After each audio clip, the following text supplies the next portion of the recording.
റൂമിലെത്തിയ റോയ്സിനോട് അമ്മച്ചി പറഞ്ഞു, "ഹാ മോനെ, ഇങ്ങു വായോ, ഇതാ എൻ്റെ ഹോം നേഴ്സ് ദേവു." റോയ്സൻ ദേവുവിനെ നോക്കി ചിരിച്ചു. "നിനക്കിവിടെ നേരത്തെ അറിയാമെന്ന് റോണി പറഞ്ഞു." "ഓ, ഈ ചിക്കൻ്റെ ഒരു കാര്യം," എന്ന് റോയ്സൻ പതിഞ്ഞ സ്വരത്തിൽ പറഞ്ഞു. "ഹാ അമ്മച്ചി, കേസിൻ്റെ കാര്യത്തിന് ഈ കൊച്ചിനെ കാണാൻ വന്നിട്ടുണ്ടായിരുന്നു ഒരു 2 ആഴ്ച മുമ്പ്. പിന്നെ വന്നില്ല. ഞാൻ മുഖമൊക്കെ മറന്നു ശരിക്കും. പിന്നെ റോണി പറഞ്ഞപ്പോഴാണ് ഓർമ്മ വന്നേ.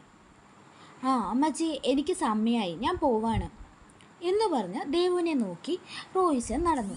എന്നിട്ട് തിരിഞ്ഞു നോക്കി ദേവുവിനോട്, "ആ അമ്മച്ചിയെ നോക്കിക്കോളണേ, പിന്നെ എന്താവശ്യമെങ്കിലും എന്നെ വിളിച്ചോ" എന്ന് പറഞ്ഞ് നമ്പർ കൊടുത്തു. ദേവു ശരിയെന്ന രീതിയിൽ തലയാട്ടി. ഓഫീസിലെത്തിയപ്പോഴും റോയ്സന് വീട്ടിലേക്ക് പോകാൻ തിടുക്കമായിരുന്നു. കാരണം അത്രത്തോളം ദേവു അവനിൽ സ്വാധീനം ചെലുത്തിയിട്ടുണ്ടായിരുന്നു. റോണിയും റോയ്സനും പതിവിൽ നേരത്തെ വീട്ടിലേക്കെത്തി. അപ്പോഴാണ് അമ്മച്ചിയുടെ റൂമിൽ നിന്ന് ശബ്ദം കേട്ടത്. അവർ അങ്ങോട്ട് പോയി. അവിടെ കണ്ട കാഴ്ച ശരിക്കും അവരെ അതിശയിപ്പിച്ചു.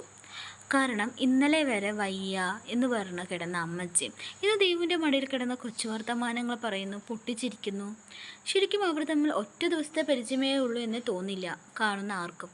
ശരിക്കും അമ്മയും മകളെ പോലെ തന്നെയായിരുന്നു അവരുടെ പെരുമാറ്റം. "എൻ്റെ റോയ്സ, ഇത്ര പെട്ടെന്ന് ഇവർ സെറ്റായോ? അല്ല, നിൻ്റെ ഭാഗ്യം."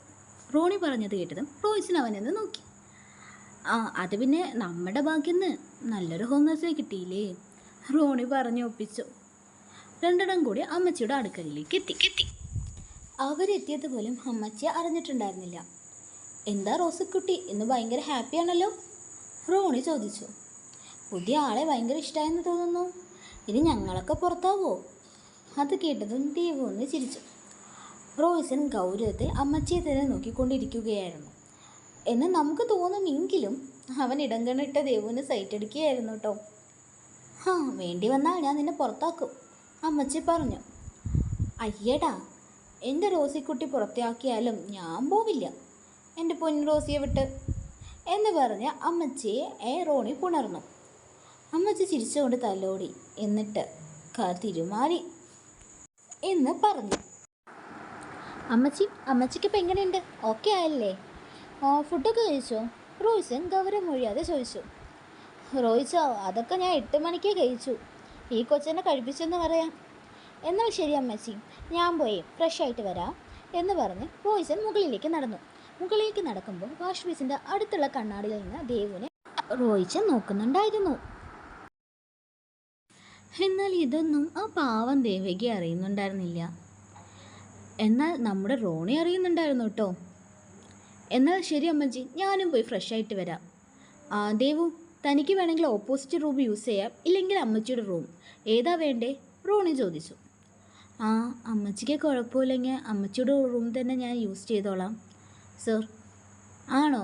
എന്നാൽ ശരി, ദേവു ഇവിടെ കിടക്കട്ടെ" എന്ന് അമ്മച്ചി പറഞ്ഞു. "ഇവിടെ കിടന്നോ, പക്ഷെ ഒരു കാര്യമുണ്ട്." ദേവു ഒരു പേടിയോട് ചോദിച്ചു. "എന്ത് സർ?"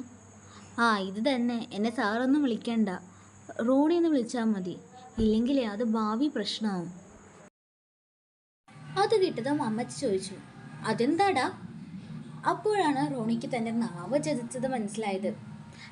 "അത് അമ്മച്ചി, ദേവുവിനേക്കാൾ എനിക്ക് പ്രായം കുറവല്ലേ, സാറെന്ന് വിളിച്ചാൽ അത് നന്നായിട്ടുണ്ടാവില്ലല്ലോ കേൾക്കാൻ" എന്ന് പറഞ്ഞു ഒപ്പിച്ച അവൻ മുകളിലേക്ക് കയറിപ്പോയി. "ഇവൻ്റെ ഒരു കാര്യം" എന്ന് അമ്മച്ചി പറഞ്ഞു. അങ്ങനെ ദിവസങ്ങൾ പോകെ ദേവു പാലക്കൽ വീട്ടിലെ അംഗമായി. ദേവുവിന് അമ്മച്ചി സ്വന്തം അമ്മയായി തന്നെ മാറി. അതിൻ്റെ അവകാശങ്ങൾ അവൾ എടുത്തും തുടങ്ങി. വന്നപ്പോഴുള്ള പേടി വിപ്രാളമൊന്നും ദേവുവിന് ഇപ്പില്ല. പലപ്പോഴും റോണിയും ദേവികയും തമ്മിൽ അടിയാ, അമ്മച്ചിയുടെ അടുത്തിരിക്കാൻ, സ്നേഹിക്കാൻ, അങ്ങനെ. ദേവുവിൻ്റെ പരിചരണം അമ്മയിലും ഒരുപാട് മാറ്റങ്ങൾ സൃഷ്ടിച്ചു. ഇതൊക്കെ നടക്കുമ്പോഴും നമ്മുടെ റോയ്സൻ ഗൗരവഭാവം വിട്ടിട്ടില്ല. പരസ്പരം സംസാരിക്കണമെന്ന് രണ്ടാൾക്കുണ്ടെങ്കിലും രണ്ടാളും സംസാരിക്കാൻ കൂട്ടാക്കിയില്ല. എന്നാൽ പരസ്പരം രണ്ടാളും നല്ലോണം ശ്രദ്ധിക്കണ്ടായിരുന്നു കേട്ടോ.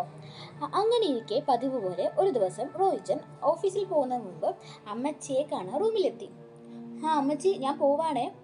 "എടാ റോയ്സ, നീ ഒന്ന് നിന്നേ." "എന്താ അമ്മച്ചി, എന്തെങ്കിലും ആവശ്യമുണ്ടോ?" "നീ പോകുന്ന വഴിക്ക് ദേവു മോളെ ഒന്ന് സ്റ്റാൻഡിലിറക്ക്," അമ്മച്ചി പറഞ്ഞു. അമ്മച്ചിയുടെ പുറകിൽ ഒരു ബാഗും പിടിച്ച് ദേവു നിൽപ്പുണ്ടായിരുന്നു. ദേവു ജോലി മതിയാക്കി പോകുകയാണോ എന്ന് റോയിച്ചന് തോന്നി. ആ തോന്നൽ അവൻ്റെ നെഞ്ചിടിപ്പ് കൂട്ടി വല്ലാണ്ട്. റോയിച്ചൻ ദേവുവിനോട് ആദ്യമായി ചോദിച്ചു, എന്തേ ഇയാൾ പോവാണോ? അല്ല സർ, ഒരു 2 hours നല്ല ഹോസ്റ്റൽ അന്വേഷിക്കണം, അത് കഴിഞ്ഞ് ഞാൻ തിരിച്ചെത്തും, ദേവു പറഞ്ഞു. എന്നാൽ ശരി, താൻ വായോ എന്ന് പറഞ്ഞ് റോയിച്ചൻ കാറിൻ്റെ അടുത്തേക്ക് നടന്നു. ദേവുവിന് ഒരു ചെറിയ മടിയുണ്ടായിരുന്നു. കാരണം വീട്ടിൽ വന്ന് ഇത്രയായിട്ടും റോയിച്ചൻ ഒന്നും സംസാരിച്ചിട്ട് പോലുമില്ല. ദേവുവിന് മടിയാണെങ്കിൽ റോയിച്ചന് എക്സൈറ്റ്മെൻ്റ് ആയിരുന്നു. കാരണം ദൂരെ നിന്ന് പോലും ദേവുവിനെ കാണുന്നത് അവന് വല്ലാത്ത സന്തോഷം ഉണ്ടാക്കിയിരുന്നു. അപ്പോഴാണ് ഒരുമിച്ചൊരു യാത്ര. ഏതൊരു കാമുകൻ്റെ മനസ്സിലും ലെട്ട് പൊട്ടുമല്ലോ. നമ്മുടെ റോയിച്ചൻ്റെ മനസ്സിലും പൊട്ടി. ദേവു കാറിൻ്റെ പുറകിലെ ഡോർ തുറന്നു. അത് കണ്ടതും റോയിച്ചൻ പറഞ്ഞു, അതെ, പുറകിലിരുന്ന് എന്നെ ഡ്രൈവർ ആക്കുവാണോ താൻ? ഫ്രണ്ടിൽ കയറും മാഡം. റോയിച്ചൻ്റെ ആ പറച്ചിൽ ശരിക്കും ദേവു പ്രതീക്ഷിച്ചിരുന്നില്ല. അവൾ മുമ്പിൽ കയറിയിരുന്നു. രണ്ടാളും സീറ്റ് ബെൽറ്റ് എല്ലാം ഇട്ട് യാത്ര തുടങ്ങി. കുറച്ചായിട്ടും രണ്ടാളും പരസ്പരം മിണ്ടിയില്ല. മിണ്ടണമെന്നൊക്കെ രണ്ടാൾക്കും ഉണ്ട്, എങ്കിലും ആരാദ്യം തുടങ്ങും എന്നായിരുന്നു പ്രശ്നം. അവസാനം റോയിച്ചൻ തന്നെ തുടങ്ങി. ദേവു, താൻ അടുത്ത് തന്നെ ജോബ് നിർത്തുവാണോ? ഇപ്പം എന്തിനാ ഹോസ്റ്റലൊക്കെ അന്വേഷിക്കുന്നേ? അത് സർ, എൻ്റെ അനിയത്തിക്ക് വേണ്ടിയിട്ടാണ്. എനിക്ക് വേണ്ടിയിട്ടല്ല, അവൾ അടുത്ത മാസം വെക്കേഷനിൽ നാട്ടിലേക്ക് വരുന്നുണ്ട്. അതിനെന്താ ഹോസ്റ്റൽ? തൻ്റെ വീടില്ലേ? അന്ന് താൻ കാണാൻ വന്നത് വീടിൻ്റെ എന്തോ കേസിൻ്റെ കാര്യത്തിനല്ലേ? അമ്മാവനായിട്ടുള്ള എന്തോ ഇഷ്യൂവിൻ്റെ പേരിൽ? റോയിച്ചൻ ചോദിച്ചു. അതെ സർ, ആ പ്രശ്നം ഞാൻ സോൾവ് ആക്കി. എങ്ങനെ? അതോ, ഞാൻ പൂർണ്ണമായിട്ടും അത് അവർക്ക് വിട്ടുകൊടുത്തു. ഞാൻ എൻ്റെ അനിയത്തിയും കൊണ്ട് ഇറങ്ങി. ദേ ഇപ്പം 3 മാസമായി. അതെന്താടോ അങ്ങനെ ചെയ്തേ? അതോ സർ, സുരക്ഷിതമായിട്ട് ഉറങ്ങാൻ പറ്റിയില്ലെങ്കിൽ പിന്നെ എങ്ങനെയാണ് അവിടെ താമസിക്കുക? സ്വന്തം ശരീരത്തിനെ കാവൽ നിൽക്കേണ്ട ഒരു അവസ്ഥയുണ്ടല്ലോ, ഒരു വല്ലാത്ത അവസ്ഥയാണ്. ഞാൻ മാത്രമാണെങ്കിൽ ഞാൻ എങ്ങനെയെങ്കിലും പൊരുതായിരുന്നു. പക്ഷേ എനിക്കൊരു കൂടപ്പുറപ്പുണ്ട്, അവളുടെ സുരക്ഷ കൂടെ ഞാൻ നോക്കണ്ടേ. അതാ വീട്ടിൽ നിന്ന് ഞങ്ങൾ ഇറങ്ങിയത്. പിന്നെ കേസിൻ്റെ കാര്യത്തിൽ നടന്നാൽ എനിക്കെൻ്റെ അനിയത്തിയെ പഠിപ്പിക്കാൻ പറ്റില്ല. അവൾ മെഡിസിനെ പഠിക്കുക ട്രിവാൻഡ്രത്ത്. ഇതൊക്കെ പറയുമ്പോൾ അവളുടെ കണ്ണ് ഈറനണിഞ്ഞിരുന്നു. ദേവു റോയിച്ചൻ്റെ മുമ്പിൽ കരയാതിരിക്കാൻ മാക്സിമം ശ്രമിച്ചു. അവളുടെ കണ്ണ് നിറഞ്ഞത് കണ്ടപ്പോൾ റോയിച്ചിൻ്റെ ഉള്ളിൽ കനം വന്നുകൂടി. പിന്നെ അവിടെ ഒരു മൗനമായി.